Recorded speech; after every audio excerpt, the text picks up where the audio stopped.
Cuando nosotros hablamos del ataque cerebral, hablamos de los accidentes cerebrovasculares, nos estamos refiriendo a enfermedades del sistema circulatorio del cerebro. Esto es para mostrarles lo rico que es irrigado el cerebro. El cerebro tiene dos sistemas de irrigación, uno que llamamos anterior o carotidio, que son las arterias que suben en el cuello, lateralmente al cuello, y un sistema que es más posterior o vertebral, que es un sistema que sube por la parte posterior del cuello, entre las vértebras, suben las arterias. Y estas arterias dentro del cerebro se juntan y dan ramas unas a otras, lo que se llama, nosotros en términos médicos llamamos anastomosis, es decir, se juntan unas con otras y dan una rica irrigación de todo el cerebro. ¿Qué son los ataques cerebrales?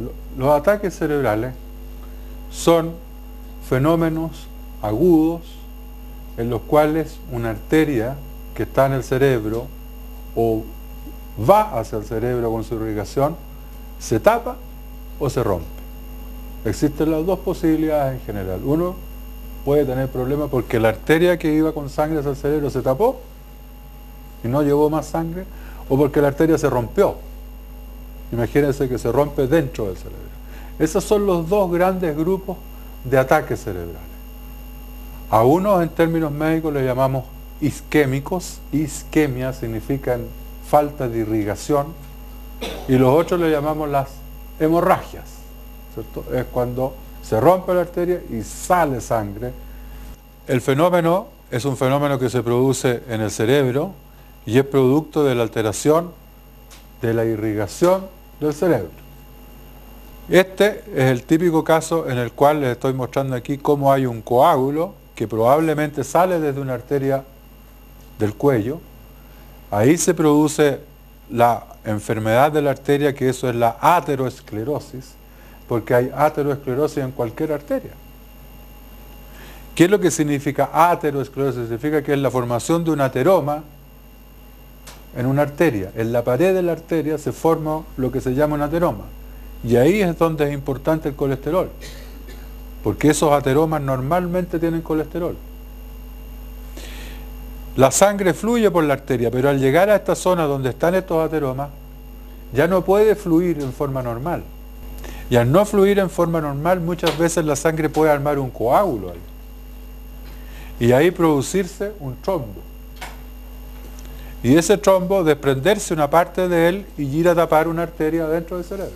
A ver, ¿qué podemos hacer cuando yo tengo un ataque cerebral? Es saber qué puedo hacer para no tener. ¿Cómo lo hago? Bueno, eso es lo más importante.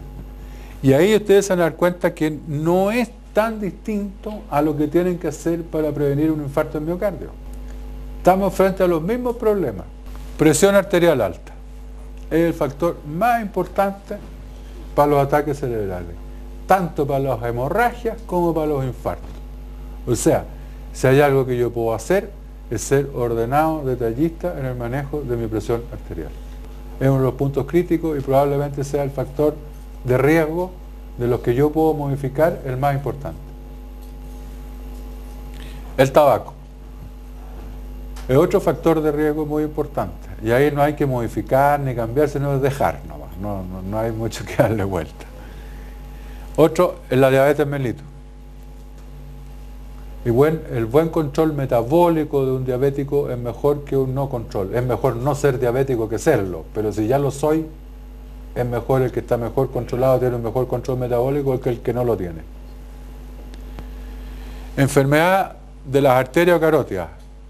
Y la enfermedad más importante de las arterias o carótidas es la ateroesclerosis, es la acumulación, ¿no es cierto?, de colesterol en mis arterias. Es malo acumularlo en las coronarias, es malo acumularlo en las carótidas, es malo acumularlo en cualquier arteria del colesterol. Las tías. El hecho que yo sufra una tía, que tenga una tía, es factor de riesgo. Eso lo tengo que saber, factor de riesgo potentísimo. Por lo tanto, si llego a tener uno de estos eventos transitorios, tengo que consultar. Las enfermedades cardíacas, las arritmias cardíacas u otras enfermedades cardíacas son riesgo para tener émbolos que se me vayan al cerebro. Entonces, si yo tengo una fibrilación, tengo que cuidarme de mi fibrilación auricular y probablemente tenga que tomar antiarrítmicos y probablemente me dejen tomando anticoagulantes para que no se me armen coágulos en el corazón y no me lleguen al cerebro. Hay algunas enfermedades de la sangre, sobre todo los gringos ponen mucho esto de la anemia falciforme, pero nosotros tenemos algunas enfermedades que llamamos trombofilias. Hay gente que tiende a tener enfermedades que hacen que su sangre se coagule más fácil. ¿De acuerdo? Por lo tanto, ellos, si se deshidratan o cualquier cosa, han escuchado hablar de la enfermedad del ¿cómo se llama?, el viajero en clase turista. ¿No es cierto? Como no se mueve, te da muchas horas sin moverse, si no se hidrata bien y tiene alguna de estas trombofilias que tienden a formar coágulos, va a poder formar un coágulo. El colesterol alto, la inactividad física y la obesidad. Alcohol en exceso, esto es muy marcador. Uso de drogas ilegales. Todos los simpáticos miméticos lo llamamos los que aumentan el tono simpático, adrenérgico, la coca. Algunos descongestionantes nasales. Las pastillas para adelgazar, esas sobre todo la de formulario secreto, ¿no es cierto? La fenilpropanolamina, esas que el flasquito blanco, esas que hacen de bajar rápido y que nadie sabe lo que tienen, esas hay que tener más cuidado.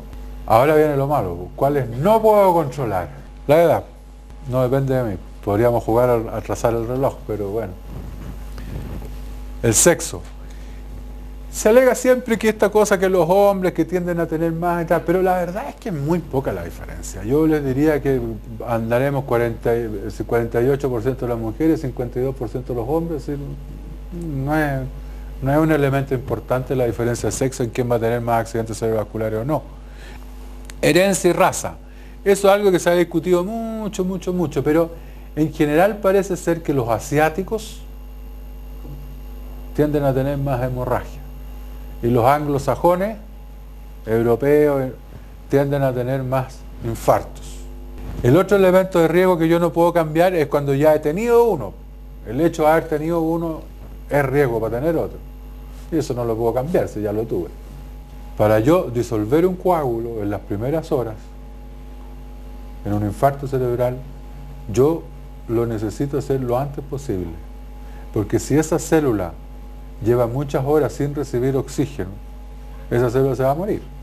Y yo no saco nada con llegar después a destapar la arteria. Aquí los tiempos son cortos, pero con este diapositivo final es para que nos demos cuenta de todo lo que hemos ido haciendo ahora. Lo primero que hicimos fue identificarlo, ¿no es cierto? ¿Cuáles serían los síntomas que podría dar a una persona, ¿no es cierto? Esos síntomas son los que todos nosotros tenemos que conocer. Aquí, en el tratamiento del ataque cerebral, somos toda una cadena. El ataque cerebral viene en cualquier lado menos en el hospital. Entonces, es muy importante esto. Es muy importante lo que dijimos, ¿no es cierto?